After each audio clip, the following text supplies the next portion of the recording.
건강 속속 시간입니다. 입춘이 지났지만 아직도 큰 일교차에 아침 저녁으로 겨울 기온을 체감하게 하는데요. 이런 날씨는 통풍 환자들에겐 더 달갑지 않다고 합니다. 기온이 떨어질수록 통풍 발작 위험이 더 커진다고 하는데요. 오늘 이 시간엔 통풍에 대해 자세히 알아봅니다. 바람만 스쳐도 아프다고 해서 이름 붙여진 통풍. 통증의 왕이라고도 불리는데요. 통풍이 이렇게 극심한 통증을 일으키는 건 무엇 때문일까요? 오늘은 통풍의 모든 것 자세히 알아봅니다. 통풍은 혈액 속의 요산이 몸 밖으로 제대로 배출되지 못하고 몸속에 과도하게 쌓이면서 생기는 염증성 질환입니다. 요산은 단백질 성분인 퓨린이 몸에 에너지를 만들어주고 남은 찌꺼기라고 할 수 있는데요. 바늘처럼 끝이 뾰족한 요산 결정이 관절이나 연골 조직에 달라붙어 염증과 심한 통증을 일으킵니다. 우리 몸의 면역계는 관절에 쌓인 요산 덩어리를 나쁜 침입자로 인식해 강력한 염증 반응을 일으키는데 바람만 스쳐도 아프다는 뜻은 바로 이런 급성 염증 때문이라고 합니다. 통풍은 대개 엄지발가락이나 발등, 발목, 무릎 등 한 개 관절에서 시작되는데요. 자다가 통증으로 깰 정도로 예고 없이 시작되는 강한 통증은 통풍 초기의 중요한 신호입니다. 이를 통풍 발작이라 부르는데요. 통풍을 방치할 경우 통증 발작이 작고 관절 손상과 신장 합병증으로 이어질 수 있습니다. 통풍은 흔히 중년 남성들에게서 많이 나타난다고 알려졌지만 최근에는 서구화된 식습관과 잦은 음주, 비만 등으로 젊은 층 환자가 급증하고 있습니다. 특히 육류와 술을 즐겨 먹던 부유층이 잘 걸린다고 해서 부자병, 황제병으로 불릴 정도로 식생활과 밀접한데요. 술과 액상과당이 든 단 음료, 붉은 육류와 내장류, 등푸른 생선 등 퓨린 함량이 높은 음식이 발작 위험을 높이는 것으로 알려져 있습니다. 따라서 통풍 치료는 꾸준한 약물 복용과 함께 식단 조절이 중요합니다.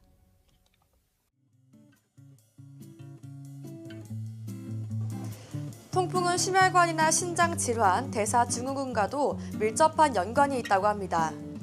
이 때문에 온몸 건강을 위협하는 위험 신호일 수 있다는데요. 통풍 치료와 관리 어떻게 하면 좋을까요? 네, 이번에는 만성 질환으로 불리는 통풍, 어떻게 치료하고 관리하면 좋을지 자세히 알아봅니다. 관절 류마티스 내과 전문의 이명수 교수 함께합니다. 어서 오세요. 안녕하십니까.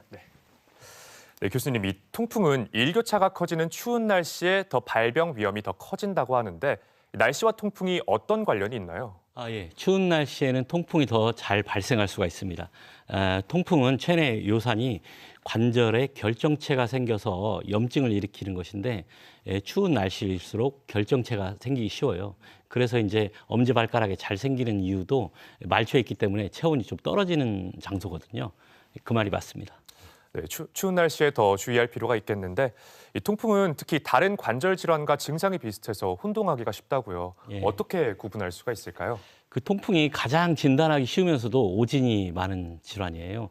통풍은 일반적으로 관절이 붓고 엄청 아파요. 그래서 1, 2주 정도 아팠다가 좋아지는 질환이거든요. 그래서 임상적 경과가 특이해서 금방 진단을 할 수가 있는데 주로 이제 통풍이 엄지발가락에 주로 발생하거든요. 그래서 엄지발가락이 이렇게 휘어 있는 그 무지 외반증하고 감별을 해야 되고요. 또 관절뿐만이 아니라 힘줄하고 연부 조직까지 같이 빨갛게 부을 수가 있어서 봉화증염하고도 감별이 필요해요.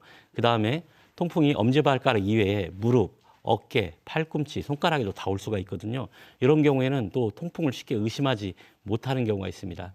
궁극적으로 통풍을 어떻게 진단하냐면 관절이 부었을 때 관절액을 빼가지고 현미경으로 봅니다. 그래서 이 현미경에 보이는 그 요산 결정체, 바늘 모양 같이 생긴 결정체를 보고 확진할 수가 있고 또 그렇게 어려운 경우에는 통풍에 특화된 CT가 있어요.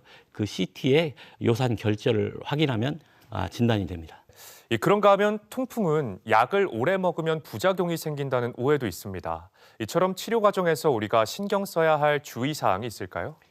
일반적으로 통풍약이라고 하면 통풍이 올라와서 복용하는 진통제, 염증약들을 주로 생각하시는데 증상이 없을 때 통풍이 발병하지 않게 하는 예방약이 중요하거든요. 건강검진에서 요산 수치가 높다고 방문들을 많이 하시는데 요산이 높다는 것만 가지고 무조건 약물 치료는 하지 않아요. 한편 통풍이 발생한 환자에서 1년에 2번 이상 발작이 있거나 요산 결절이 있거나 요로결석이 있는 경우, 요산 수치가 9 이상인 경우, 그다음에 생활 습관을 잘 관리했는데도 요산 수치가 6이 넘는 경우에는 예방 약물을 복용을 해야 돼요.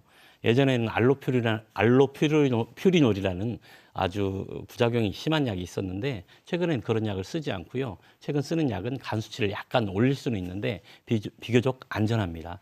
저희 류마티스 학회에서는 가이드라인을 제정했는데요. 요산 강화제를 평생 복용하고 요산 치료 목표를 6 미만으로 하고 있습니다. 네, 적절한 처방을 받고 치료를 받으면 큰 부작용은 없을 거란 말씀이신데 이 통풍은 특히 식습관과도 밀접한 관련이 있죠. 이 통풍 환자들은 등푸른 생선조차도 주의를 하면서 먹어야 한다고 하는데 어떤 음식을 조심해야 하는지 또 어떤 음식이 도움이 되는지 함께 짚어주시죠. 이 부분에서 우리 통풍 환자들이 상당히 많이 우울해하십니다. 그래서 삶의 질이 많이 떨어져 있는데요.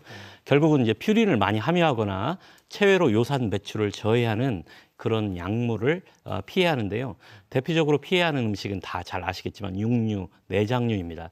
그리고 생선 중에는 멸치, 꽁치, 고등어 같은 것도 피해야 되고 어류, 조개 같은 어패류 등도 통풍에는 좋지 않습니다. 무엇보다 가장 피해야 하는 음식은 다 아시겠지만 술이에요. 어떤 분은 이제 맥주가 아닌 소주는 괜찮다고 하시는 분이 있는데 좀 불행하지만 모든 술은 좋지 않습니다. 그리고 탄산 음료나 과당이 들어가 있는 음료는 피해야 됩니다. 그러면 드실 음식이 없다고 하실 텐데 채소류는 통풍을 위해서 좋고 저지방 우유, 유제품, 그다음에 견과류, 달걀 등은 비교적 좋은 음식입니다. 평소에 탈수되지 않게 물을 조금씩 드시는 것도 도움이 되겠습니다. 네, 이 또 통풍은 재발도 흔한 질환이지 않습니까?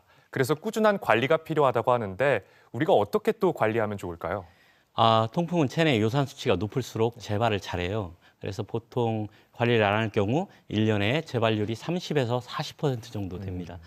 한 번 아파본 분들은 다시는 그 경험을 하고 싶지가 않을 거예요. 그래서 퓨린이 많이 들어가는 음식을 피하고 음주를 멀리하고 과도한 운동이나 탈수되는 상황을 피해야 됩니다. 무엇보다도 중요한 것은 통풍이 관절 질환이 아니거든요. 관절 대사 질환이기 때문에 당뇨, 고지혈증, 신장 질환, 협심증에 대한 관리가 같이 필요합니다. 특히 저같이 비만이신 분들은 체중 관리에 신경을 또 써야 됩니다. 네. 그리고 요산 수치가 관리가 안 되면 전문가와 상의해서 요산 강화 치료를 하는 것이 중요합니다. 네, 요산 수치 관리, 체중 관리 주의하겠습니다. 오늘은 여기까지 듣겠습니다. 고맙습니다.